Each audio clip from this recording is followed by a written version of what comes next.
So I think we can start now. Good morning, everyone. A very warm welcome to all of you on behalf of Center for Child and the Law, National Law School of India University. It's our pleasure to have with us today Professor Ramkumar, who has kindly agreed to deliver a talk on the recent amendments that the farm policies in India have undergone. I hope I'm audible. Yes, ma'am. Actually, very interestingly, there are the new policies that have been brought, through these amendments to the three laws that we will be looking at, have generated, widespread protests by farmers in different states and many opposition parties also. While in some of the states we have not really witnessed so much of protests. So, and even more interesting in the fact that these amendments about these amendments, there are people who are opposing and there are people who are supporting, but like both the sides are apparently have taken such positions because they feel that it's on the premise of welfare of farmers. So it will be very interesting for us to reflect on this particular these particular changes and see what do farmers have for themselves and what does it mean in terms of implications for Indian agriculture, or what does it mean for the rural economy in India, and especially food security when we are talking about these particular amendments. I welcome all of you once again, and especially Professor Ramkumar, who is going to deliver this talk today. Professor Ramkumar teaches at the Center for Developing Economy, School of Development Studies at TISS Mumbai. And he also holds a NABARD chair at the school and currently is also a member of State Planning Board in Kerala. Professor Ramkumar specializes in agrarian studies with a focus on agriculture economics, development economies, and he has also written extensively, especially very recently, on wide range of issues that have, in a way, implications for development economics. Whether it is demonetization, Professor Ramkumar, please correct me if I'm wrong. Impact of COVID-19 pandemic and lockdown on agriculture. And especially, I would like to especially mention a very recent study that I was reading about that looked at the impact of lockdown on 16 agriculture economies, among other things. We are really keen today to understand, Professor Ramkumar, the importance of these new amendments, individually as well as collectively, for Indian agriculture, farmers, especially small and marginal farmers, and food security in general. Um, uh, and especially in a time when agriculture in India or agriculture sector in India is generally hit by the pandemic, which the context is such. So what do we have in store when we are talking about these particular policies? So I'll just hand it over to you, Professor Ramkumar, after this, just to let you know that it is also being, your talk is also going to be streamed live on Facebook. I request all the participants to keep themselves mute while Professor Ramkumar speaks, and they can either raise hands or write their questions and then unmute themselves later when we open for discussion. Um, or you can also keep writing your comments and questions in the chat box. We at our end will try to compile all the questions and take them up during Q&A. So over to you, Professor Ramkumar. And would an hour and 20 minutes be sufficient, or an hour and 10 minutes or so, and then we can open for discussion? I think I'll speak for an hour or so, and then we can have a discussion. That would be better. Okay. An interactive mode would be much better than a monologue. Oh, definitely. Yes. Yeah. Sure. Over to you. Thank you. Thank you, Dr. Neetu Sharma and NLU for inviting me for this for this lecture on a very important topic. I'm not very sure how much I'll be able to do justice to the topic, but I will give it a try nevertheless. The topic that we are discussing is with regard to the 3 farm acts that were passed by the Parliament. One regarding the names are very long and complicated, as probably some interesting lawyer has suggested to them, but no pun intended. But the point is, one is a law regarding giving freedom to the farmer to sell outside the APMC mandis to anyone of his or her choice, which is often called as the APMC Bypass Act, in short, by my activist friends. The second is called can be called as the Contract Farming Act, which provides a legal regulatory structure for contract farming. The third is with regard to an amendment to the Essential Commodities Act of 1955, which takes away all the stock limits for traders with respect to stocking agricultural commodities. These are the 3 acts that we are discussing. Now, when we are also discussing a particular aspect of the impact of these acts, which is how they impact upon food security, which is what this audience, I suppose, is interested more in. So what I shall do now is I shall go through the laws in general without direct reference to food security, and towards the end I shall bring in that topic, or I shall, wherever possible, I shall try to bring in, but I shall have a separate discussion on it towards the end for sure. That's what I shall plan to do now. What are these 3 laws about? These 3 laws that we are talking about, the APMC Bypass Act, the Contract Farming Act, and the Essential Commodities Amendment Act, there's a particular history behind the enactment of these acts. And I would like to begin this discussion with a little historical context, which is I would like to go back to the 1960s when India had its Green Revolution, so to say. From around the mid-1960s, and many of these policies that we are talking about today have some kind of origin in the 1960s and the policies of the 1960s. So it's important that we understand that context appropriately before we discuss the 90s and then the acts and their more immediate context and surroundings. Now, in the 1960s, when Green Revolution was introduced into India, one common conception that many people have is that Green Revolution was purely a technological package. High-yielding varieties of seeds, fertilizers, pesticides were pushed, and then food production was sought to be increased. That is only half the truth.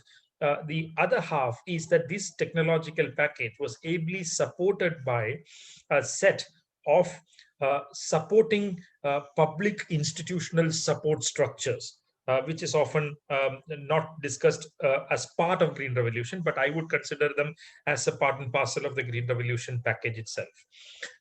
If you look at that time, The 1950s were a period of food shortage. 1964-65, you had another drought coming into India. In 1957 and 1557, it was appointed, but 59 it gave its report. The Ford Foundation presented a report to the Indian government. In all of these, in this Ford Foundation report, as well as the policy thinking of Green Revolution, which happened after these unfortunate circumstances, one or two key points were often mentioned. The Ford Foundation report, for example, said that if you want to introduce these new technologies into the farmers' fields, you need to do two important things. One is you need to provide them a remunerative minimum price. That's what they called it at that time, a remunerative minimum price. And the second is you need to provide them markets. Markets means where markets at bullock cart distance, they said. That is something that the farmer can take using his bullock cart. So let's assume it would be about 5 to 10 kilometers distance from the village. So this was the thinking that was available to us from the 1950s itself. And from the 60s itself, when we began to introduce the Green Revolution policies, what we had was the technological package was supported by a set of price support policies, B, a set of input subsidy policies, C, a set of credit policies, D, a set of marketing policies, E, a set of agricultural research interventions, and F, a set of agricultural extension interventions. So you had different 5 to 6 kinds of interventions which complemented the Green Revolution's technological package. I shall now take only 2 of these interventions here, because the rest are not immediately relevant to the topic that we are discussing, that is the Farm Acts. Now, if you take the first one, that is price support, you will primarily see that this is the time when the Food Corporation of India was established in India. This is the time when today's Commission for Agricultural Cost and Prices was established in India in 1965. At that time, it was called APC, Agricultural Price Commission. Now, what these institutions were supposed to do was that it was supposed to introduce 2 sets of prices, support price and procurement price. Support price, which would act as a floor for farmers' prices. Basically, the government saying, if the price falls below rupees 10 per kg, please come to me, I will buy up at 10 rupees per kg. So it's a price assurance to the farmer. It is different from the procurement price. Procurement price was to be a price at which the government would buy food grains from the farmers from the surplus states of India, and ensure that it is distributed to the deficit states of India. Now, why was this required? This was primarily necessitated by the very nature, the very outcome of Green Revolution package, because Green Revolution was a biased, had outcomes which were biased in the sense, biased across crops, only rice and wheat benefited, biased across regions, about 2/3 of the additional production came from just 2 or 3 regions, Punjab, Haryana, Western UP, etc. And thirdly, biased across classes, only at least in the initial periods, it was primarily the richer farmers who benefited from this package. Now, this necessitated that there were surplus areas and deficit areas, and you needed to transport food grains from the surplus areas to the deficit areas. Punjab to Kerala, which was a food deficit region at that time, even now actually. So this sort of this resulted in a new national food policy, whereby the producer and the consumer were sought to be linked into a single supply chain by the government. Now, this objectives of this policy were a bit contradictory, because the producer always wants a higher price, whereas the consumer always wants a lower price. So it is contradictory objectives in the same in the same package. So the government, what it sought to do was, it paid a procurement price to farmers.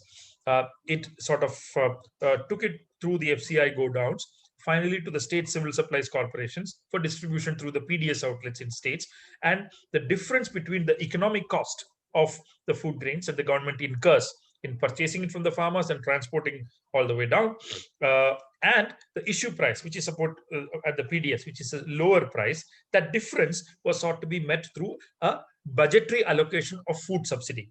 Okay, so this was how the whole difference was sought to be met. It was through the food subsidy that the interests of the producers and the consumers in India were in some sense harmonized by the government at that point of time.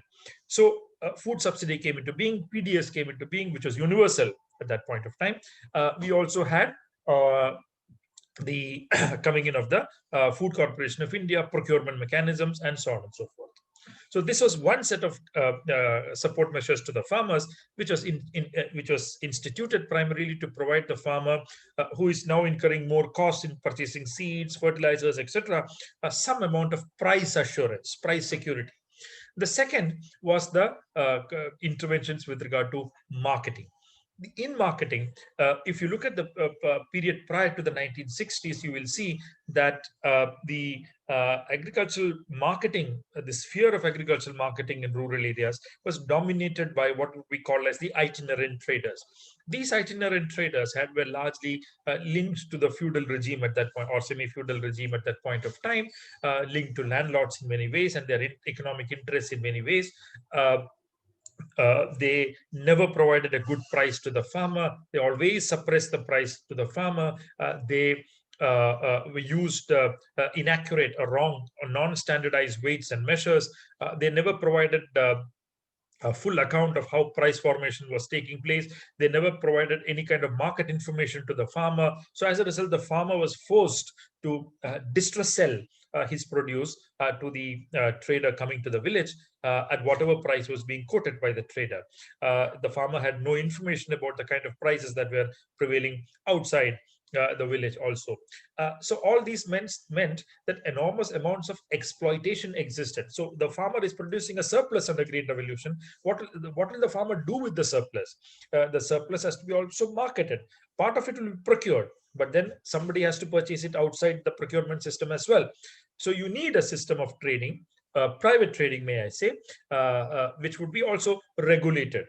Which would be different from the unregulated exploitative system that existed prior to 1960s. This is how the reforms in marketing were thought of in the 1960s, where the APMC Acts were enacted in different states, Agricultural Produce Marketing Committee Acts, which led to the formation of what we call today as the APMC mandis in different states. These mandis were supposed to have to be providing fully transparent price information to the farmers. They were supposed to display the prices right outside the mandis. They were supposed to use standardized weights and measures. They were supposed to use uh, uh, provide a full and transparent account of price formation to the farmers. Not just that, they were also supposed to provide multiple options to the farmers, including auctions to sell to the trader who provides the best price and all that. So, and if the farmer wants to stay and only sell the next day because a better price might prevail the next day, even some sort of guest house facilities were available to the farmer in the mandis to stay and stay till the next day. So all these facilities were now made available to the farmer through these regulated markets or mandis that we as we call it today.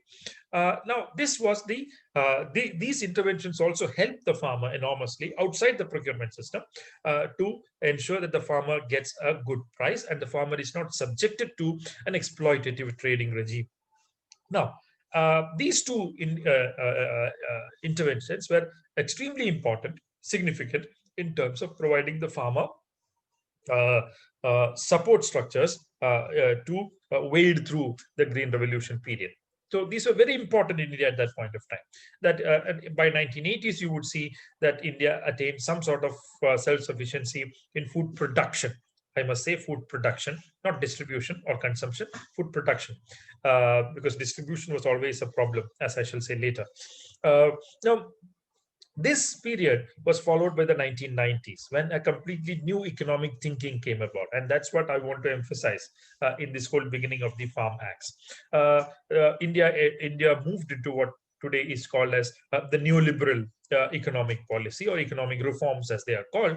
And the liberalization of the 1990s meant that the whole pricing and marketing architecture erected in Indian agriculture from the 1960s came to be criticized in a big way.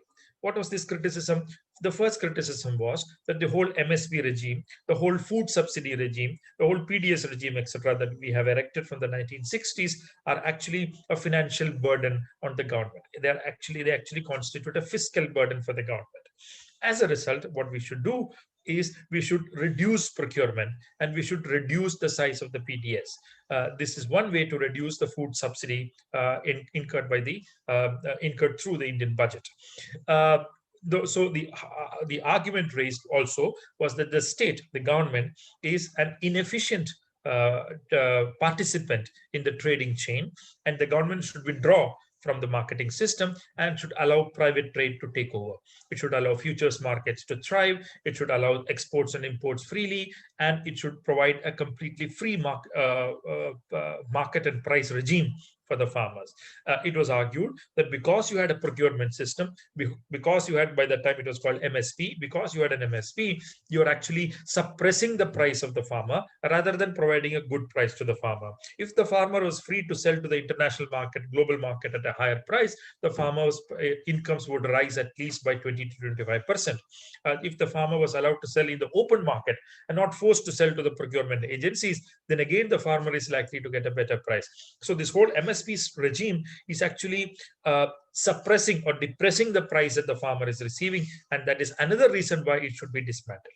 So it's a fiscal burden. It's also denying a good price to the farmer, that is the market price or the global price. So the argument was that MSPs have become redundant. You need to procure now only to keep a minimum buffer stock and not more than that, and that now and the remaining should be left for the open market private traders to completely take care of. Because you have a smaller procurement now, you would also require a smaller PDS system at the other end, which meant that the PDS system can now be converted from a universal system to a targeted system. That is where only the needy will get food grains at subsidized prices. The rest will have to pay the full economic cost. That meant that the whole APL BPL division was introduced in the PDS system by 1997, and then from then on the universal system has no more been in existence in India. That is well known to all of us.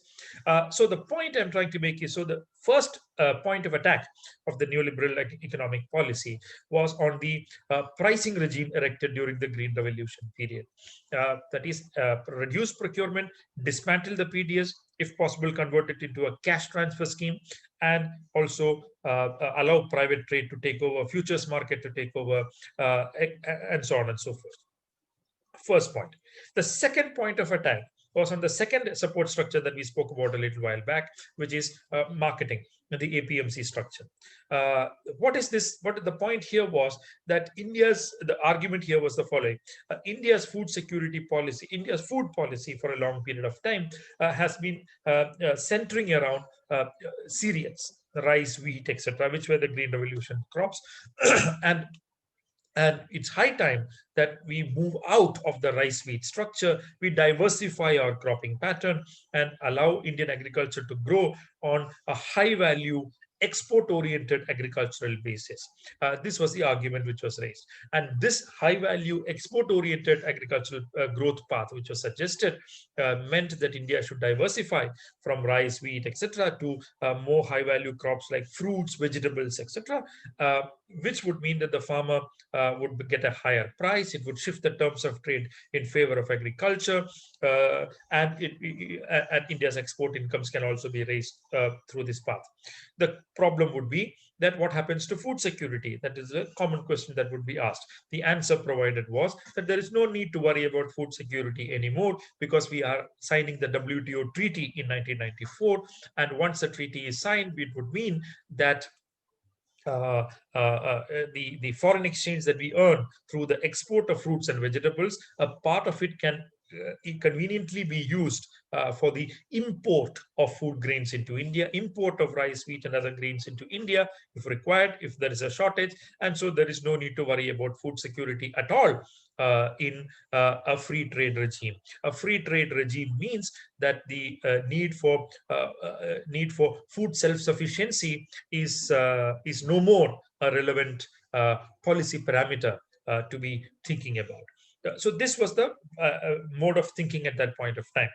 However, it was also argued at the same time that this kind of shift from rice and wheat to fruits and vegetables that we are talking about would mean that the current structure of farming, the current production organization in agriculture would be insufficient to undertake this kind of scale, to achieve these kinds of scale in farming which would be required for the cultivation of fruits and vegetables. You need large amounts of area cultivated with modern cultivated with modern technology, cultivated with the best implements that you have on hand, the mechanized systems of cultivation and so on. That would be required. The current system of current production organization would not suffice, and what you require is a new production organization. This new production organization in agriculture was sought to be brought about by two alternative or two possible policy instruments. One was that it was argued that we should introduce corporate farming into India. The idea of corporate farming primarily came from the point that you basically have, if you want large amounts of land to be brought into cultivation, you basically have to allow small and marginal farmers uh, to sort of lease out their small plots to companies or larger farmers or entrepreneurs, etc., the private sector, who would lease in or buy 400 to 500 acres in one go and would cultivate fruits and vegetables in that plot of land. Uh, However, there is a policy sort of obstruction or restriction to this kind of corporate farming, which is land reform laws that exist in each state. Land reform laws have kept land ceilings in states which prevent a company or a firm to come and take over 400 and 500 acres. This meant that land reform laws required revision, amendment, taking away all the ceilings that are there in land reform laws. Point number one. The second was something which is very different from corporate farming, which is contract farming. Contract farming is often confused with corporate farming. They are not the same. Contract farming means that the company does not buy the land or lease in the land and undertake direct cultivation. Instead, what it does is it only signs a contract with the farmer saying that the farmer would deliver a predetermined quantity of a produce at a predetermined quality at a predetermined price to the sponsor, as they're called, or the company who signs the contract with the farmer. This means that the farmer uh, will be assured of a price that he would receive 2 or 3 months, 4 months down the line when the harvest will come, and the kind of price insecurity, price fluctuations that the farmer often is faced with can be removed by this kind of regime. And also the farmers will be incentivized to cultivate more and more fruits, vegetables, and other high value crops in their farm to cater to the needs of the new contract regime that would come about. This has, like corporate farming had land reform laws as an obstruction, contract farming had APMC laws as an obstruction. So the APMC laws were thought about as obstructions because the APMC laws did not allow for the sale of any agricultural produce inside their notified area, which would be a large area surrounding an APMC market. Inside this notified area, private markets cannot come about unless the APMC explicitly allows for it. And this meant that the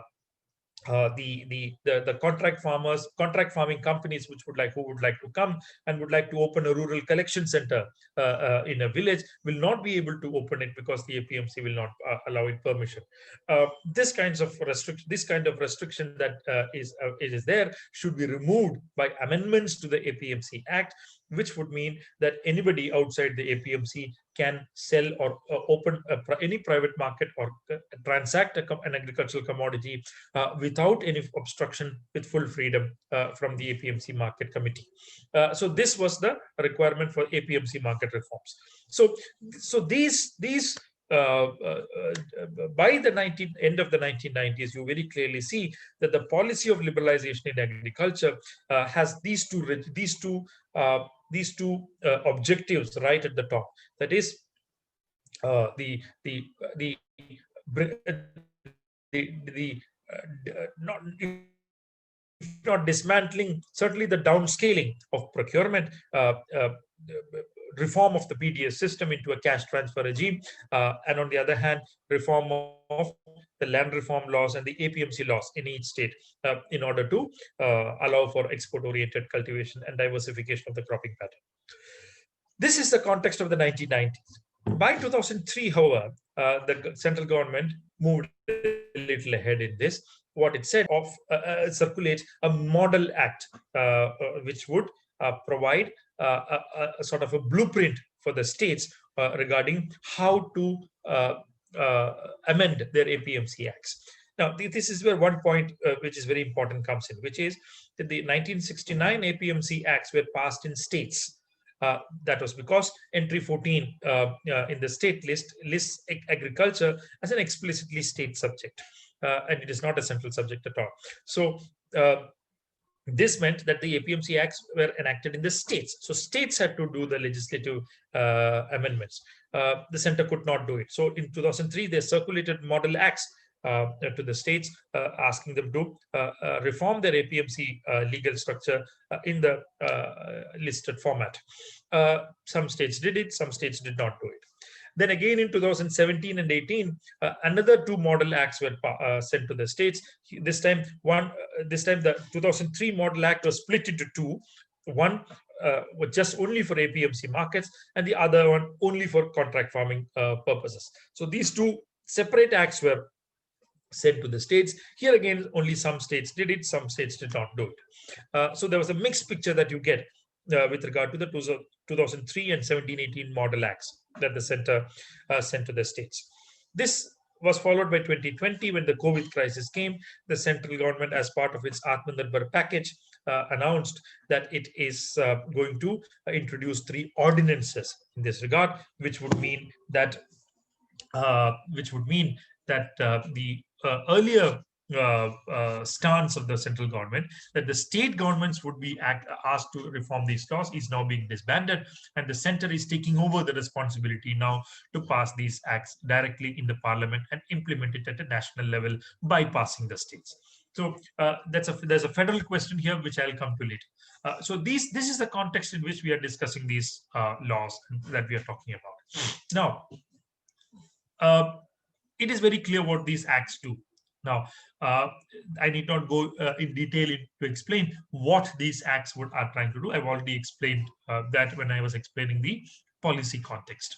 Now, my own assessment of these acts is the following, that I shall spend the remaining time on explaining my assessment and its impact on food security. The first is that because I'm talking to also an audience, at least some of whom have a legal background, they will understand this better than me, in fact, that these 3 acts constitute an affront to federalism as enshrined in the Indian Constitution. The central government, in my view, has no business undertaking legislative actions in what are exclusively state subjects. Entry 14 in the state list is agriculture. Thus, agriculture is an exclusive state subject. As such, anything that is ancillary to the state exclusively state subject also falls under the legislative domain of the states. Number one. Number two, how has the central government then done this? They have invoked what is called as entry 33 in the concurrent list, whereby the entries 26, 27 in the state list are kept subject to, in the constitution, are kept subject to entry 33 in the concurrent list, whereby entry 33 in the concurrent list allows the central government a little bit of a legal leeway to get into the powers of the states and enact certain legislations in intrastate agricultural marketing. So this small loophole, which was left through the 3rd Amendment of the Constitution in 1954, was used by the central government to enact this legislation, completely bypassing the powers of the states. Now, that is a very important problem, in my view. Central government should not have done that. Central government should have waited for the state's consent, even if it wanted to move ahead on this legislation, and the central government taking up what are essentially states' responsibilities constitutes a huge constitutional problem in our country. As if we have no other major threats to constitution. We have so many other threats. So this is one more. Now this means that there's one more problem, which is that if you look at the past Supreme Court judgments, you'll see that in particular this Constitution Bench of 2002, which looked at what is called as the ITC and Agricultural Produce Marketing Committee and others, that judgment clearly provides this whole framework for thinking about this issue, which is that judgment very clearly said that if there is a state law and a central law on the same subject, what would prevail? That was a question that was asked to that Constitution Bench. That Constitution Bench clearly said that first it has to be established whether that subject comes under the state list or the central list. Now, if it is coming under the if it is coming in the concurrent list, let's say that if it's coming in the concurrent list, that means that the central law will prevail. Now, if it is coming under the state list, then you cannot say that the central law will prevail. If it is a subject exclusively listed in the state list, then the state law will have as much legal validity as the central law. And you cannot say that the state act becomes repugnant to the central act. That was the point which was made by that Supreme Court verdict judgment. So there are different such Supreme Court judgment also which validate the point that the action of the central government in this particular case is an encroachment into the federal rights of states in India. So that's my first point about these acts. But let us now, it is important that we come to the claims of this act before we discuss further. Now, the first claim is, let's take the APMC Act. It says that it will provide farmers with more freedom to choose the seller. Okay, and the freedom to the farmer is actually touted as one of the most important positive elements of this act. Now, what is the reality here? The reality here is indeed that the farmer already has the freedom to choose the trader or whoever he wants to sell. In fact, that exists de facto for majority of the farmers in India already. If you look at data from the government itself, you will see that take paddy. Only 29% of the paddy in India is sold to a mandi by the farmer. Okay? 41% is actually sold to a private trader outside the mandi. Right? That is double what is sold in the mandi is sold to a private trader outside. Take wheat. 44% is sold by farmers in a mandi, and the rest is sold outside the mandi. Maize, only 39% is sold in the mandi, and the rest is sold outside the mandi. Right? Soybean, slightly higher, 59% is sold in the mandi, but the rest is sold outside the mandi. So the farmer, the argument that the farmer is somehow stuck like a slave to the mandi and hence needs to be liberated from the clutches of APMC is actually a poor argument, because that freedom already exists to the Indian farmer in a de facto sense. That's point number one. The second point is this something new that the central government is enacting? Right? As I said, that once the model acts were enacted, were sent to the states after 2003, you would actually see that many states have already amended parts of the model acts in these states. For example, 18 states in India have already amended their APMC acts to allow for the establishment of private market yards or private markets managed outside the APMC. 18 states. 19 states have amended their APMC acts to allow for the direct purchase of agricultural produce from the farmers by anyone. Right? 13 states have amended their APMC acts to establish farmers or consumers markets managed by a person other than the APMC. 20 states have amended their APMC acts to allow for contract farming.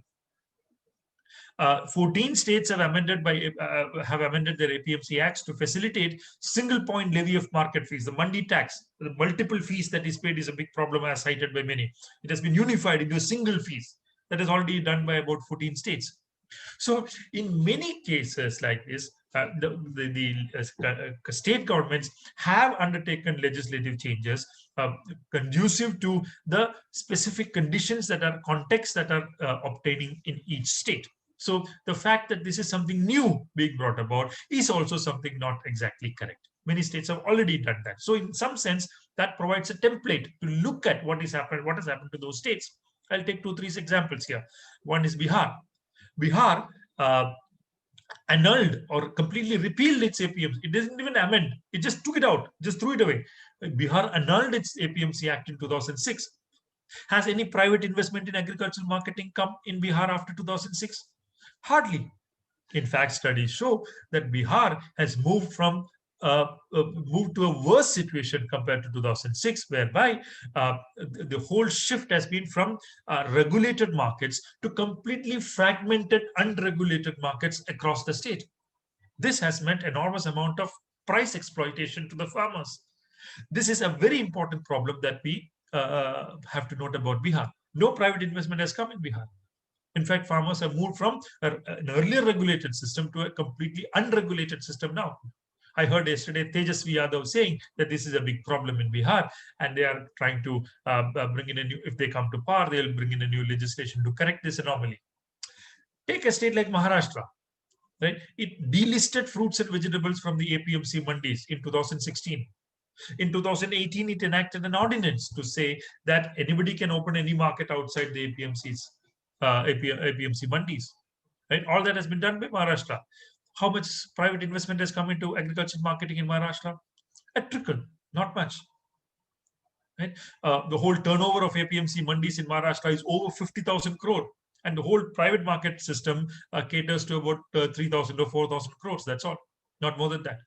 So basically, the argument that more private investment will come and it will provide more choice to the farmer is actually a false claim in my view. Now, does this mean that no reforms are required in APMCs? No, that's not what I'm saying. We have to try to reduce the number of middlemen in the APMCs, reduce the mandi tax if possible in many APMCs, improve the price system of price formation for farmers in many APMC mandis. We have to do all that, no doubt about it. But to throw the baby out with the bathwater is hardly the option that we should adopt at this point of time. Now, the second argument that has been raised is farmers will get a better price. Better choice is first, better price is the second. Is this true? My argument is no, or it is deeply suspect, may I say. The reason is the following. The argument is that the farmer or the trader is currently ending up paying a lot of mandi tax today. In Punjab, for instance, it's about 6%. This mandi tax basically depresses the farmers' prices. That is the argument being raised. Now, the point is that this mandi tax means that 6% of the product value of the product has to be set aside to pay a tax to the mandi, which means that the farmer could have got this 6% as a higher price for himself or herself, which is being denied to the farmer because this mandi tax is now being incurred. And so if the mandi tax goes, this 6% can be added to the farmer's price as a higher price. The farmer will benefit. That's the argument being raised. Now, this argument would be true if 2-3 things hold true. One, if there is evidence. Evidence is in the sense that you look at wherever private markets exist in India today. If you look at those private markets that exist, check whether the prices that the farmers get is actually higher than the APMC prices. They're not. They're very comparable to the APMC mandis, almost the same. Right? So that's number one. Number two is that it is a misnomer that the whole the better price would come by simply removing the taxation structure in APMC, because if the private market is replacing, say Reliance Fresh is coming and replacing an APMC mandi, it would mean that it will have its own middleman.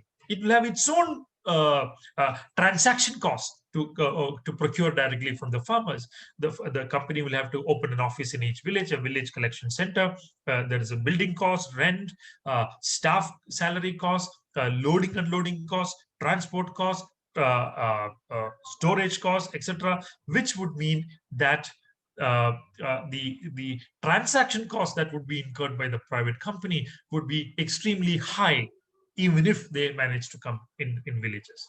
These transaction costs, experience shows, are very much comparable to what the mandi tax is currently.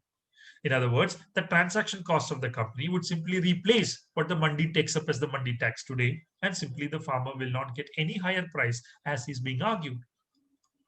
Right? If the transaction costs are actually higher than the mandi taxes, which is very likely in many crops in many regions, then the farmer would actually get a lower price and not a higher price as a result of these reforms. Right? Number two. Number three is this whole mandi tax is presented as a villain in this piece. Now, it is often forgotten that in states like Punjab, mandi tax is the most important source of finance for the states for the construction and maintenance of rural roads. All the rural roads in Punjab are built and maintained by the Punjab Mandi Board and the mandi taxes they receive. This will completely be stopped when the APMC reforms take place. And if that happens, then who will provide rupees 4,000 crore that the Punjab government is earning and spending on rural roads construction and maintenance? That is another reason why Punjab is boiling with anger at this point of time with the abolition of the old APMC structure. So the mandi tax is not quite the villain. It is not being pilfered for some uh, uh, unproductive purpose. It is being used for a very clear purpose. It is being used of a very clear. It is being used for a very clear purpose. It is being used for a very clear purpose that is useful to the farmers. So that is the key point to be made here. So the argument that the farmer will get a higher price is also probably wrong in the case that we are discussing. Now, let us assume, I earlier said that the private markets may end up not coming in many cases, right? Now, so you may ask, so what's the problem? APMCs will remain. The problem is the following. If APMC structure, there's a contingent argument I'm making, which is that if APMCs are weakened in the long run, okay, it's not going to happen tomorrow. If the APMCs are weakened in the long run, if the MSP system is weakened in the long run, if procurement system is weakened in the long run, and if private markets do not come as we are expecting, which is very likely, then you would mean then it would mean that there is some amount of anarchy or chaos that will emerge in the rural market. There will be a vacuum that will emerge. And who will fill this vacuum? This vacuum will be immediately filled by unscrupulous, unregulated village traders who will have absolutely no respect for any MSP, absolutely no respect for any transparent price formation mechanism, and so on and so forth. This is the most important problem that we have to note in this case. So the argument that middlemen will be eliminated at all is completely a false claim. Now, the problem is that India is a economy of small farmers. These large number of small farmers produce small quantities of commodities.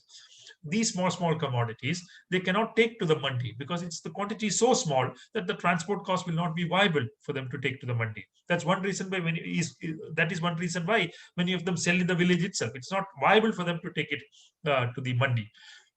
So if these producers have to be connected to the mandi, then that means that there has to be some kind of aggregator in between. That is somebody who collects all these small producers and then makes it a bigger quantity and then makes it available for sale in a mandi. The government says that it will bring in a large number of FPOs, farmer producers organizations, to tackle this problem. But as we know, FPOs are very small in number now. It's very difficult to create collectives of farmers in rural areas. And even if the center manages to form a few FPOs, their number is likely to be hardly adequate for the purpose that we are talking about. So that is the other problem that we have in this case. Now, this is my broad point with respect to the question of APMC acts.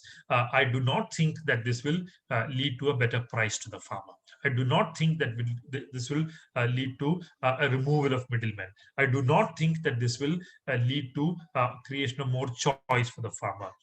In fact, what we are probably doing is an okay functioning system that we have in rural marketing, which is regulated. We are trying to replace it with completely unregulated system, which is likely to do only harm to the farmer's cost and not any major gain. So I do not see any major gain coming out of this to the farmer. That's the point that I would like to make with respect to the APMC Acts. Now, let me come to the second act that we are discussing, which is the contract farming legislation. Now, if you come to the contract farming legislation, the point I would like to make is the following. There are a few positive points that you can very clearly note with respect to the any APMC, any contract farming legislation. What are the main positive points that we are talking about? The positive points here are that one, the farmer is assured of a price at which the sponsor would actually buy it. So the farmer, before the time of sowing itself, is assured of what is the price that he or she would receive at the end of the cropping season. Now, that is a positive of contract farming arrangements. But what is a negative of contract farming arrangement? There are many negatives for contract farming arrangements, including those for food security. One is that in many cases, the company says that I will buy from you at rupees 10 per kg at the end of this cropping season. But by the end of the cropping season, the company finds that the market price is actually rupees 7 per kg. And it is much more profitable to break the contract and go to the market and buy. So he'll breach the contract with the farmer. This means that the farmer is left in a lurch and suffers losses. And the farmer cannot, you can say the farmer can go to the court and all that, but the farmer cannot go to the court because the legal costs are very high and and they're not viable for the farmer to adopt. Now, that's one problem. The second problem is that in many cases, the whole agenda of food security comes under crisis when you have unlimited contract farming arrangements. So, what is the crop being contracted with? Does that endanger the food security concerns of the region or of the nation as a whole? If should not contract farming be practiced within the broad contours of a food security policy and not independent or autonomous of it? Those concerns are not taken into consideration. In many cases, regional food securities have suffered significantly because contract farming has resulted in a complete shift of the cropping pattern away from food crops into crops which are supposed to be export oriented or of interest to the company or the sponsor, which has created huge crisis of food supply and distribution in many countries of the world. Latin America, Africa are good examples of this experience. So that is a direct food security impact of the contract farming problem. This other is there is enormous exploitation of women and children that often happens in the name of reducing costs in the contract farming arrangements. The third is a lot of labor displacement happens in these farms because indiscriminate mechanization is brought into play in these farms. So there are all these kinds of problems that have been noted for contract farming legislations across the world. So what contract farming? Nobody is against contract farming. If a farmer wants to get into a contract farming, he should be free to do that. But the point is, we need a good regulation for contract farming. And that is what this act says we are bringing. We are bringing in a regulation for contract farming acts. But unfortunately, if you go through the act, it becomes very clear that the act hardly provides the legal structure conducive to a regulation regime in contract farming, where what you need in a contract farming arrangement, you do not want to allow the company to break the contract, leave the farmer in a lurch, and you want to reduce the possibilities of such defaults, breaches, etc. This means that you need a regulation which keeps the farmer's interest at the center. Right now, one way in which this can be practiced is to allow the government or a local body, a local panchayat, to come in as a third-party signatory to these contract farming arrangements, which would mean that the company or the sponsor would hesitate to break the contract because the government is also involved as a signatory to the contract. Number one. Number two is you do not allow individual contracts to be signed. You actually encourage group contracts to be signed. Right? You explicitly discourage individual contracts and promote a group group contract regime, which means that you form cooperatives, collectives of farmers, and so on, which will sign a deal with the company, which would mean that the farmers will have much better bargaining power in this whole arrangement compared to an individual farmer signing a contract with a company. All this would mean that you will even if you want to have a contract farming regime, it can be regulated, socially regulated, and it can be subjected to food security concerns. right? But the current act of the central government hardly does any of these. The current act of the central government, what it does is it completely leaves the area unregulated and open to any kind of private firm to come, enter into any kinds of contracts with farmers, and does not provide adequate avenues for grievance redressal for the farmer. It allows for you can go to the subdivisional magistrate and so on. It says, but we know that even if it goes to a subdivisional magistrate, from there it goes as appeal to the appellate authority of the collector, and from there it goes to some other authority. The company will have a legal battery to take care of all these processes, and even if the final verdict has the validity of a civil court verdict, they can go to another higher court and appeal using their legal prowess. That's well known, and the farmer will not be able to match this legal prowess of the company and will be the loser at the end. So you need a farmer-friendly structure. And that needs much more discussion, much more nuanced legislation, and not a simple blind policy regime that is currently being instituted as part of these acts. That is the point that I would like to make with respect to the contract farming legislations. Neither is government a signatory to any of these contracts, nor is group contract a preferred contract in any of these legislations. So we need a conscious policy action to actually ensure that this happens. That is completely missing. This is the problem with the contract farming legislations, in my view. Coming to the last legislation, which is the Essential Commodities Act amendment, you will here again see that the argument that is raised here is that if you remove stock limits from traders, if you remove the condition that you can store only 200 tons or 300 tons at a point of time for a trader, which is under the current Essential Commodities Act of 1955, this would act as a disincentive for private investment to come into storage and warehousing. Private investment in storage and warehousing would prefer to create capacities of, say, not 300 tons, but 3,000 tons or 10,000 tons. Right? And that investment possibility is stymied by the presence of stock limits for traders in the Essential Commodities Act. So we have to remove the stock limits so that big companies would come and invest in large storage and warehousing structures. Right? This is the argument that is being raised. Right? Now the question is this true? Will this happen? The question that I ask is, is the Essential Commodities Act the reason why you do not have private investment in storage and warehousing? My answer would be no, because the reason why there is very little storage and warehousing private infrastructure is because India's agrarian structure, as it is predominated by small and marginal farmers, is predominated by small producers producing many heterogeneous set of commodities without any planning, without any strategy, and as a result, there is not enough surplus of a single commodity that is available in a small local area, which would necessitate the coming of a large storage structure. Currently, the quantities are so small. The quantity, it's not. If you go to the United States, next 10,000 acres would be, say, tomato. Right? So you can buy as much tomato if you go to that region. In India, it's not like that. It would be 10,000 crops and not 10,000 hectares, as much as 10,000 hectares. So the point is that the absence of that scale of production of a homogeneous cropping and under a homogeneous cropping pattern is the reason why private investment in storage and warehousing has largely been unviable a proposition in India, even for large private companies. Right? That is the reason why they won't come. The Essential Commodities Act removing these restrictions is not going to lead to private investment in storage and warehousing. That is the point number one I would like to make.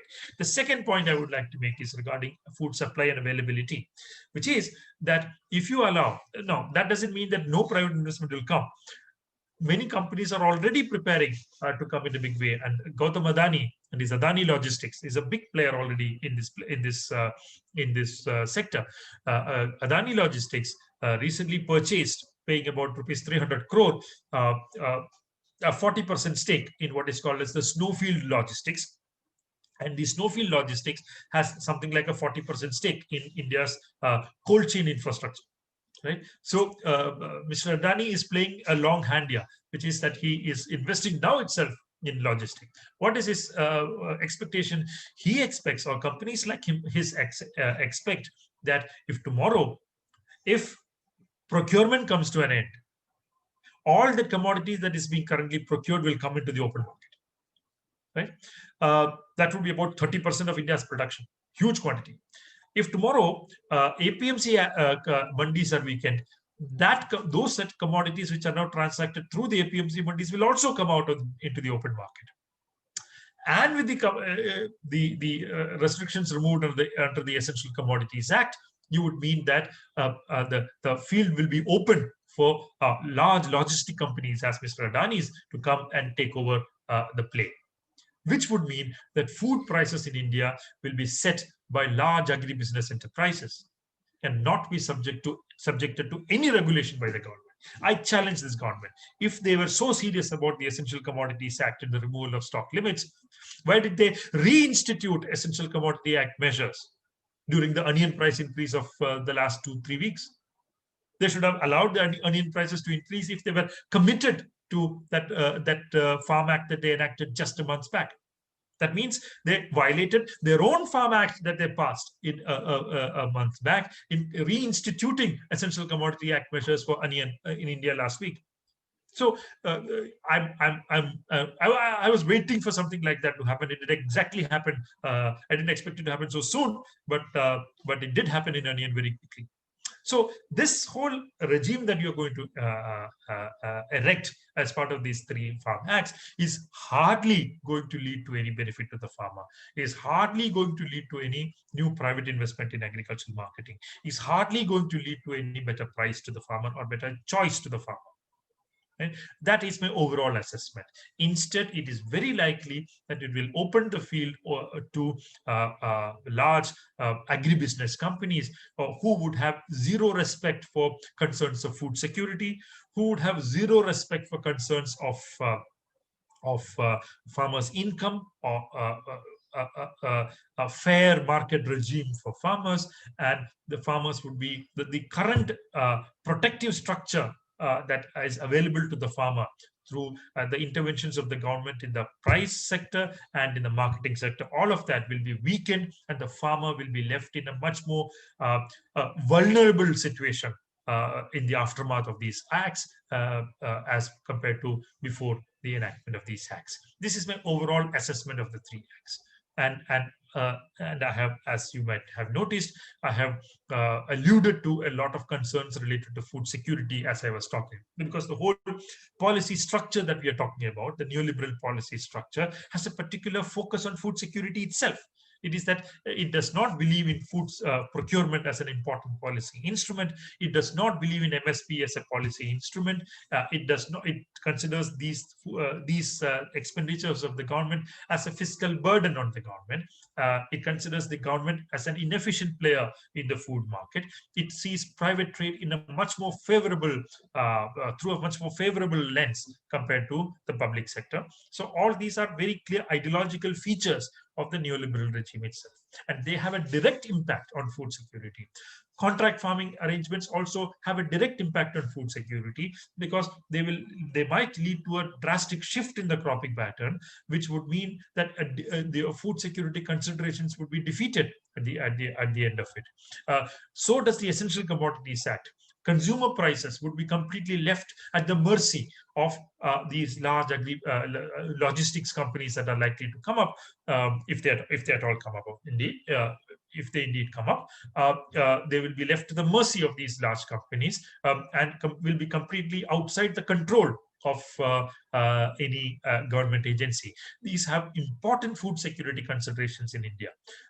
That is the reason why it's not just farmers who need to come out and fight against these farm acts. In my view, you need the coming in of the largest alliance of the poor in the rural areas and in the urban areas to understand the implications of these farm acts and their implications for food security, and the reasons why the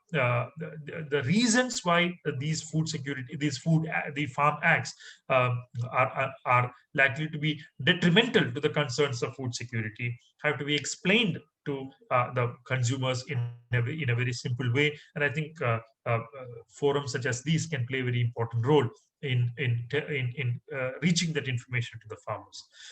Now, I shall conclude my initial comments at this point of time. I shall wait for more discussions to happen. I would like to. These are my opening comments.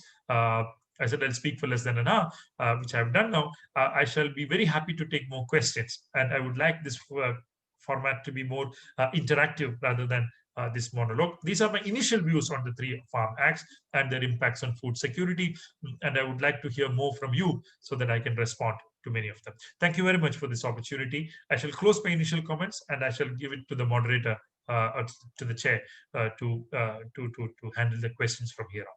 Thank you very much. Thank you very much, Professor Ramkumar. I must say that you haven't only traced the policy trajectory and also explained where we are today and why we are today here, in terms of the historical evolution of the agricultural policies, keeping these three aspects that you very clearly mentioned. And I can say that you demystified some of these things, and the perceptions and the kind of ambiguity that surrounds these policies. I must say, I must thank you for informing us about all these things. I would like now to open for questions. If there are any, any of you can unmute yourself and ask any question, or you can write your questions in the chat box also. While we receive questions, Professor Ramakumar, very generally, because we have looked at these three particular laws closely, my concern here is that there seems to be a policy shift from where we are and where we are going. How do we think that within the legal framework or within the policy framework, or at least within the the whole ethos of farmers' welfare, how now, as you were saying, that even in terms of rural poor or farmers' welfares, and we've seen that this is more like corporate welfare than a farmers' welfare legislative measures. What are the opportunities or what are the options that people, whether it's researcher, whether it is those who would like to pose a legal challenge to what has been done, or civil society in general can lean upon? What is that they can do, and what is that, what are the options left? For instance, is there a need for more empirical evidence, and that is the only way that we can challenge these particular measures? Or are there any experiences from other countries that we can look at, which may I don't know, which may be support or further complicate the situation? So some insights into that aspect of it, because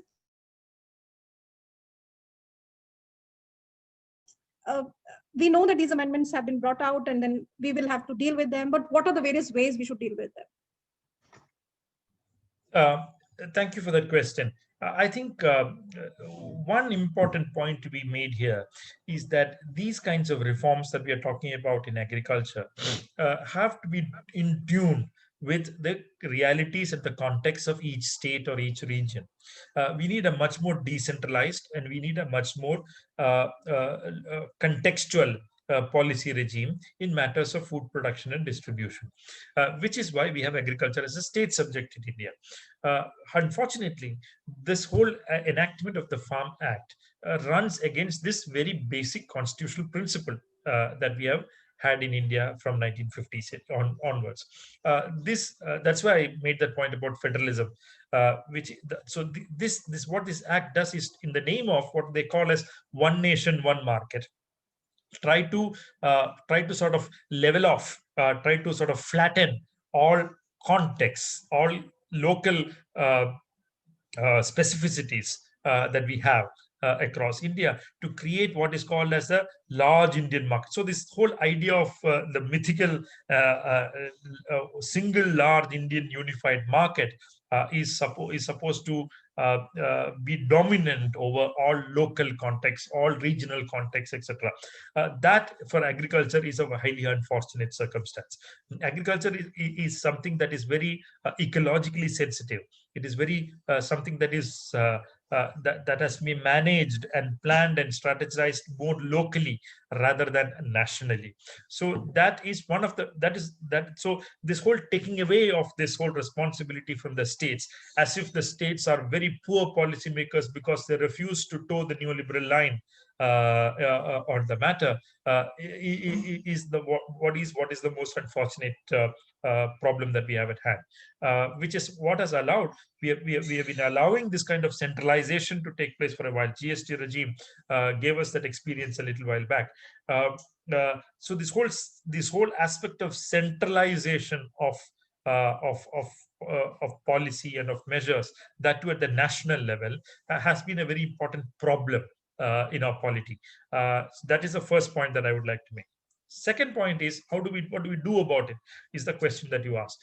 In my view, many states are planning to challenge it in the Supreme Court. I suppose many challenges have already gone,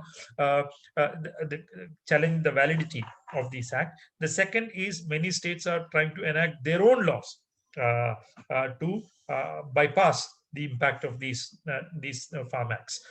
Those are things that some states are doing. Punjab is trying to do a thing, and many other states are also trying to follow suit.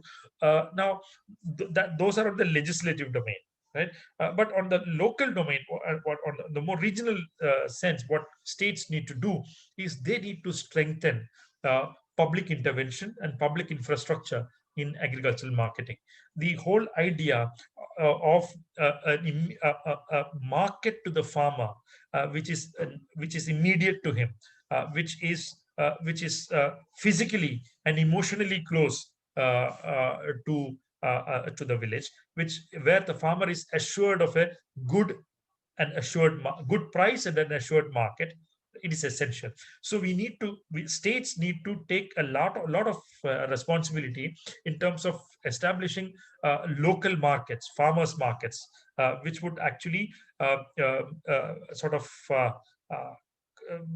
act as some kind of aggregators in between the farmer and an APMC mandi, right? So this sort of new marketing innovations need to be thought about by different states to sort of allay, to sort of keep away the negative impacts of these of the farm acts.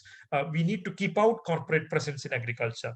For that purpose, we need to strengthen public infrastructure in agricultural marketing, and that public infrastructure has to be created by states. So states can play a very prominent role by following alternative policies to the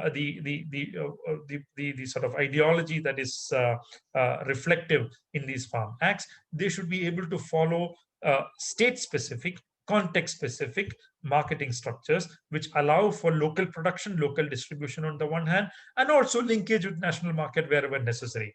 That kind of a more carefully thought about creation of public intervention in marketing is now very necessary. The central government has completely ruled out any intervention from their side, and it is up to the state governments now to create alternatives.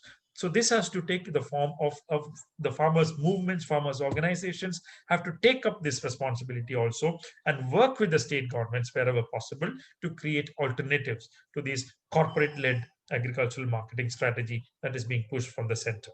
So these are some of the points. These are broad. I know I've not given you a very specific response, but I can only provide you a broad framework that we can use in response to these acts. But that squarely lies in the hands of the state government. So we have to address this legally and politically. There are two different levels at which we need to address the impacts of this act, in my view. Yeah, thank you very much, Professor Ramakumar. We were also actually concerned about this incoherence because while we talk about food security generally in India and the corresponding policy and legal framework, we do refer to National Food Security Act, which in a very limited way refers to agricultural reforms and then very superficially reflect on what exactly those reforms could be in terms of revitalization of agriculture, increased investments in agriculture, or Yes. looking at the livelihoods security for farmers, especially the small farmers, remunerative prices, access to imports, credit, irrigation, etc. and all. But the concern here is now that are we moving again towards a state of policy incoherence while we have these new laws, and when we also have another law which is dealing with food security? So do you think that this is maybe in this area of food security, but there may be other sectors also, which maybe when we're talking of the policy in those sectors, and this may lead us to more inconsistency towards policy framework, which could have the components that support farmers' welfare, ensure food securities, and eradicate rural poverty. So, how do you see at a macro level this whole situation? Yeah, that's a problem. That there is an incoherence here, because lack of coherence is primarily because of the central government deciding to tread a path of its own, and trying to create a blanket policy regime for the whole of India without any consideration for local or regional contexts or histories. That is a point. First point. The second is, yes, the lack of coherence also has to be tackled by the state level and at the regional level. You cannot do anything at the you can defeat the government in the next election. That is a possibility, but in the more immediate context, we need to tackle this at the state and regional level. So we need to create alternatives at the state level. We need to think about new ways of organizing agriculture at the state level. We need to bring in cooperatives. We need to use the existing system of farmer producer organizations to create collectives of farmers, to protect individual farmers from the fluctuations in the market or the exploitative tendencies in the market that are likely to result from the coming in of more and more corporate players. The farmer side has to be more and more protected, and here state governments, farmers organizations, NGOs, academics all have this responsibility to put their brains together to create this kind of an alternative agricultural policy or strategy at the more local and regional levels. That is, I think, the very important concern in front of us. State governments also have constraints. I'm not saying state governments can do whatever they want. State governments have significant fiscal constraints, particularly after COVID. All that has to be taken care of. All that has to be addressed through different means. But that does not mean that the state governments can sit idle and watch this whole shift that is coming in at the national level. This has to be resisted by creating alternatives at the local level, at the regional level. That is where we have to put our brains together for.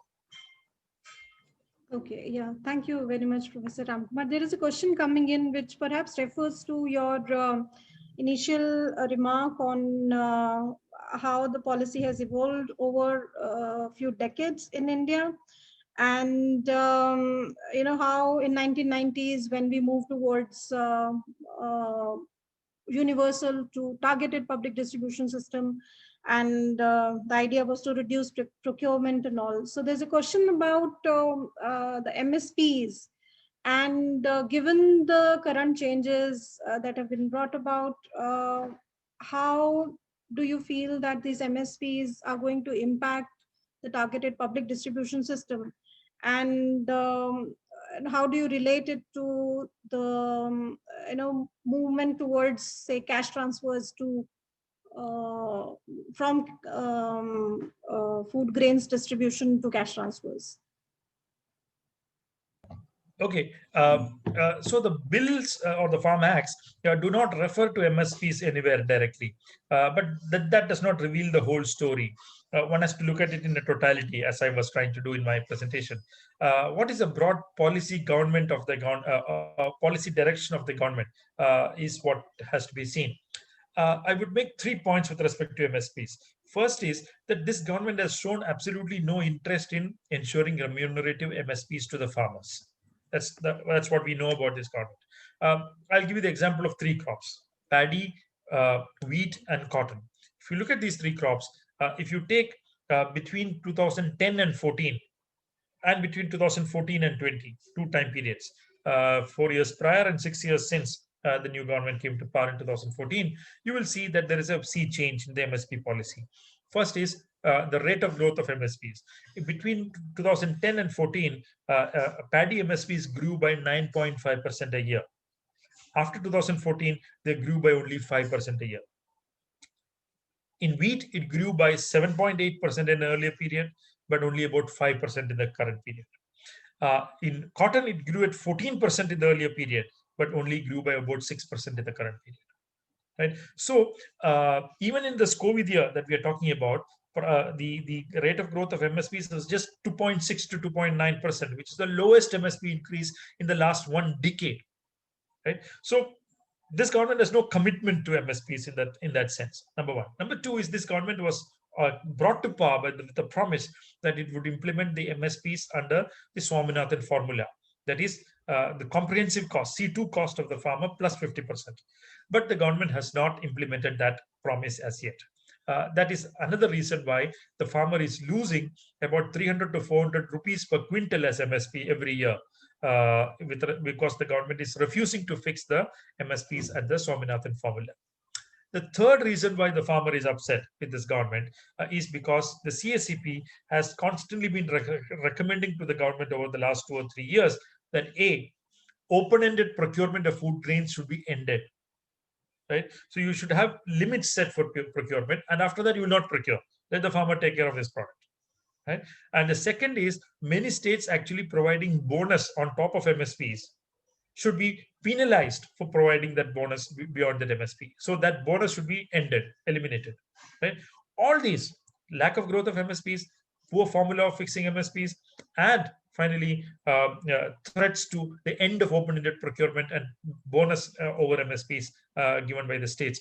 All these have presented enormous amount of threats or fears in the minds of farmers that the MSP regime is under a deep threat under this government. That is why the promises of the government that they will keep the MSPs on is not being listened to by the farmer with any seriousness, and the struggles are continuing.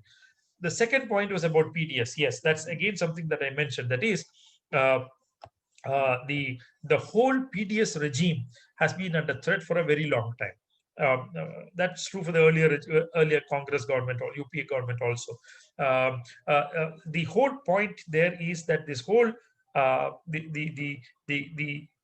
the whole pressure has been to convert the PDS system into a cash transfer system. All the transformation of all in-kind subsidies to in-cash subsidies. Some kind of cash evangelism, as I call it sometimes, is into play here. With Aadhaar coming in, with the use of more computerized end-to-end technologies in PDS and so on, there has been a further push to this kind of a regime. So targeting on the one hand of the PDS, while on the other hand, even an end to the targeted regime by converting all in-kind subsidies into in-cash subsidies. That is the other important point that we have to note. The PDS is under a major threat. But at the same time, if you see the COVID time, the only thing that kept even though hunger rose significantly during the lockdown, the reason why it did not cross a very dangerous point was because India unfortunately had a PDS system worth the name, and you were able to push more and more food grains into houses of people who had lost jobs, etc. during COVID, during the lockdown, because you had preserved the PDS. It shows the value of that PDS. So we have to preserve that PDS, we have to build it. So this whole argument of converting PDS into a cash regime, what would have happened if people were given a little more cash during the lockdown? Where would they go and buy the food grains? All the supply chains were broken. So PDS provided an important protective cover there. It has to be seen as a very important social security initiative, preserved, nurtured, and instead of simply paring it down to a simple cash transfer regime. That is something that is extremely important to understand and know. So I completely agree with you that the whole shift to a cash transfer regime in PDS is a dangerous shift, and it has to be resisted and struggled against. Thank you very much, Professor Ramakumar. We have a couple of more questions. One is about, I guess, the operational part of Miss there's a question by Miss Siddhi. Let me just read this. She says this stock limit regulation will Yes, not I be can. I can read it in the chat box. Yes, I can. Yes. I've seen that. Yeah. The question, therefore, is how will the states ensure that exporters and value chain participants are stocking only the permitted amount according to the rule? Look, this whole system. Uh, I'm not saying that the old Essential Commodities Act was very perfect act or anything. There was some amount of harassment of stockists and so on that existed. There was corruption. All that, there's no doubt, existed. This whole the whole that kind of a regime had to be reformed is no doubt, but the whole removal of stock limits that is attempted under the Farm Acts of today is led by a desire to bring in more and more private corporate investment into storage and warehousing. Okay, so there is a very clear policy direction to this change that we are talking about today, as compared to what reforms are actually required in the essential commodity regime. So we have to distinguish between these two. There were reforms that were required, no doubt about it. But at the same time, we also require the control or regulation of corporate players in this area. Unfortunately, it is a reverse of it that is being attempted in these farm acts. So the stock limit regulation that you are talking about were useful in some sense, but it had to be used judiciously. So unfortunately, we did not use it judiciously many times. That's also true. But the fact remains that that was the only weapon, the only instrument in the hand of the government to control for a price rise. Look at this onion price rise. The government used the only regulation it had, which was the Essential Commodities Act. Right? So it is. So the point is, it had a value, but just simply by throwing it out doesn't serve any useful purpose. That's what I would say. But at the same time, as you correctly point out, the system has to be flexible for exporters, flexible for traders, and policy has to allow for that flexibility. I completely agree with you. That has to be ensured, even as we try to reform the regime. That is something that I would say in response to your question. The other question by Mr. Maheshwar is, can I take it, Dr. Sharma? Yes, please.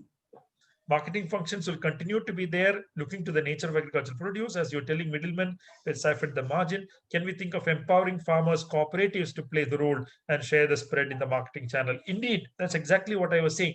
We need more collective endeavors for the farmer.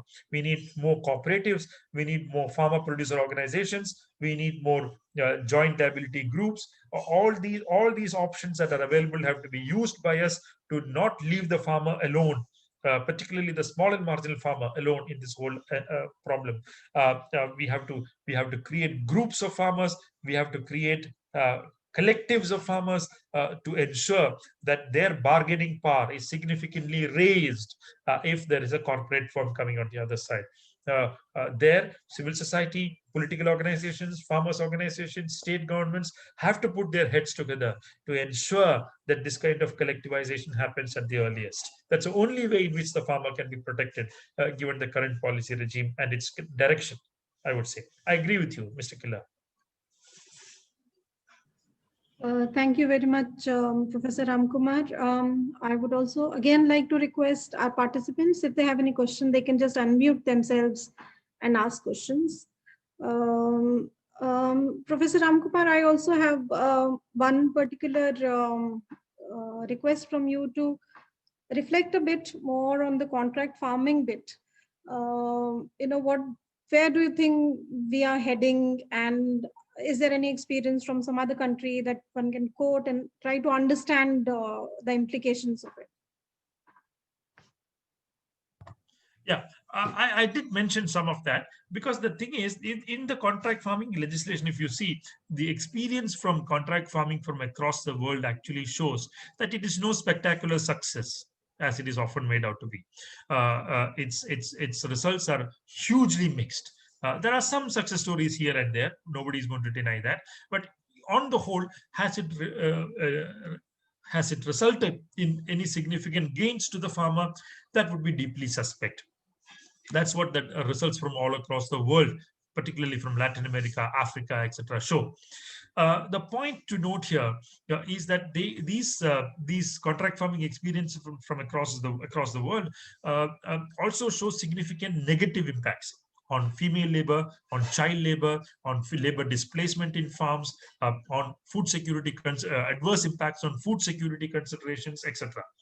These are also the findings of different studies that we get from outside India show.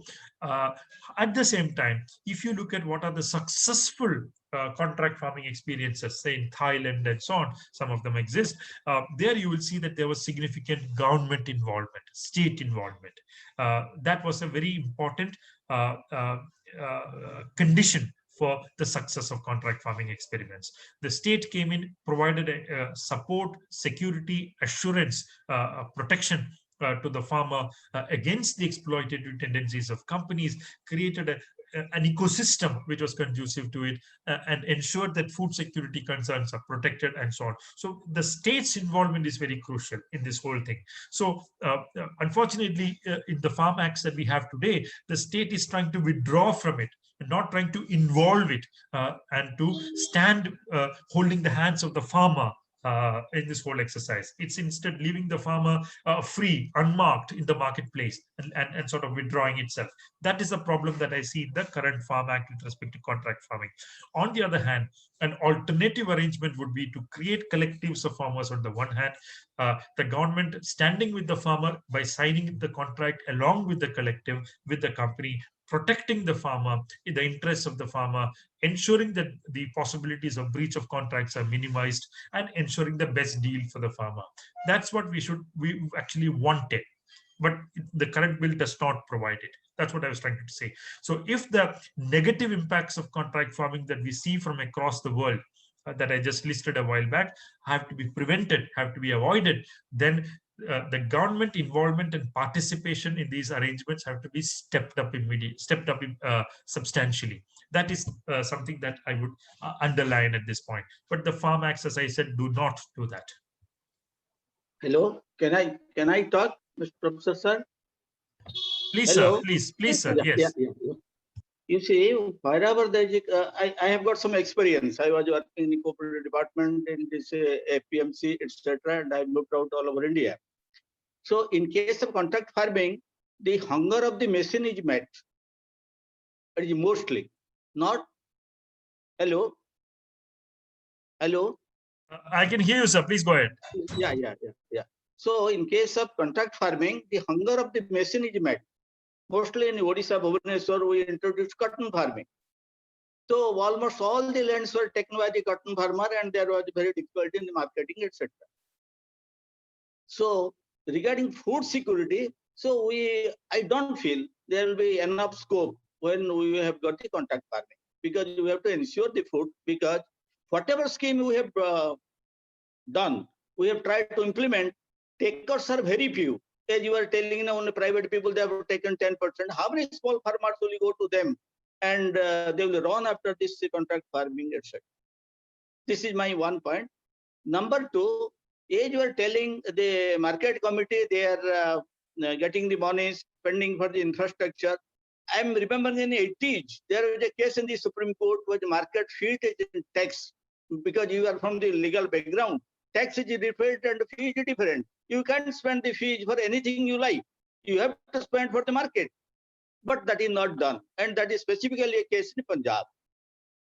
So my point is, whatever is now the legislation, the takers will be very few.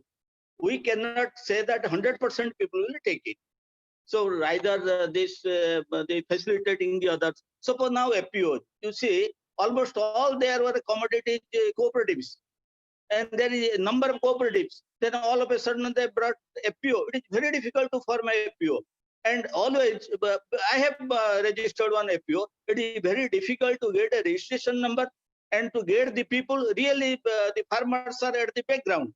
Only some technical people are in the front. That's why it is not successful. And whatever smoothly different type of projects, the people, those who have money, they are coming up, not the farmers.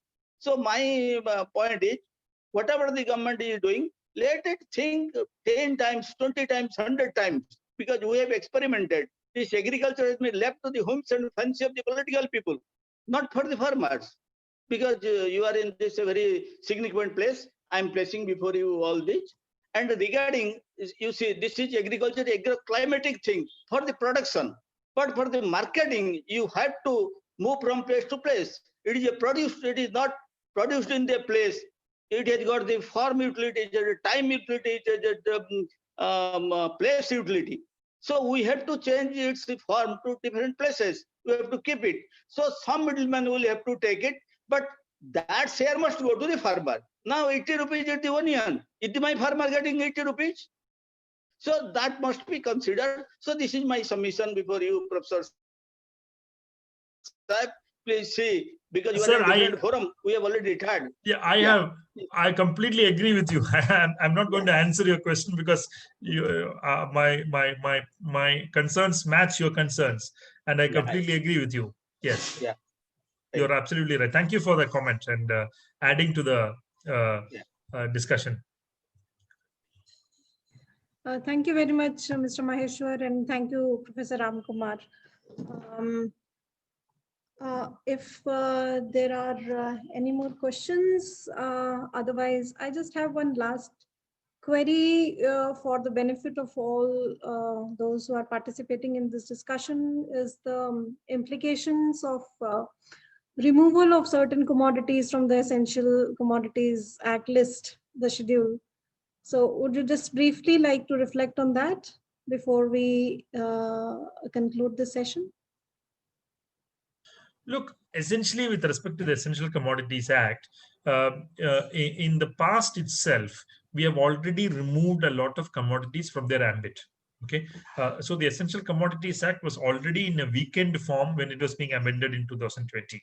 The other thing is, so with respect to a lot of those commodities, the only weapon in the hands of the government to prevent their prices is already gone, right? Number two, now it has been expanded to almost all commodities. The in no commodity now the government can institute stock limits. The other point about this is that the whole sort of what is it the kind of price fluctuation that you see, which would necessitate, which would allow the government to come and invoke the Essential Commodities Act, are not only war, famine, or national emergency situations. So it has been limited in that sense in this act. but you saw in the onion, and that's why I keep coming back to the onion example. The onion price increase that we are seeing today is not because of any war or a famine or any unnatural circumstance. It is a market fluctuation. But still, the government came. If you were so committed if you were so sure about the positive impacts of the Essential Commodities Act ordinance and the bill that you brought about, why did you intervene by putting back the same restrictions in place? That was a violation of your own commitment to the farmer, right? So that is why I think that the mode of thinking of the government in terms of this Essential Commodities Act has no scientific rationale, has no rationale in economics. It is simply a desire, a blind desire, a mechanical desire to encourage private corporate investment in this storage and infrastructure fields, and it is not backed up by any clear scientific or economic rationale. That is my problem that I see. So this whole removal of commodities has been an ongoing process. Now it has been sort of expanded to all the crops. In no crop is now the stock limits are now stock limits applicable. This is the problem that we have to see with this current Essential Commodities Act problem. Thank you very much, Professor Ramakumar. It was definitely a very informative and demystifying kind of discussion that we had today. Although definitely we are concerned with the food security, but this discussion has brought about a whole gamut of things that we really need to look at when we are talking about policy, especially from the point of view of production, because one law that we talk about and work very closely with this National Food Security Act that we know deals with only the distribution part of it. So while the production and this marketing and other aspect of it that precedes production are getting affected, then of course there will be an impact of production, and then we are really concerned about where will be the future of food security measurements and general state of affairs when we are already facing high level of hunger in India as compared to other countries anyway. So that was really quite useful for us. Key takeaway from us, especially for me, are the fact that the challenge that we are confronted with today needs to be addressed using the federal structure, using the power of the states, and the challenge has to be legal as well as political, as you said. And it's only if the states have the willpower to combat this challenge, they'll be able to do that. Otherwise, what we see, as we were discussing, chaos and along with policy incoherence, which will not really lead us anywhere unless there is a change of guard itself at central level. Unless there are any more questions, I would just like to conclude this session. Unless you have any other concluding remarks to make, Professor Ramakumar.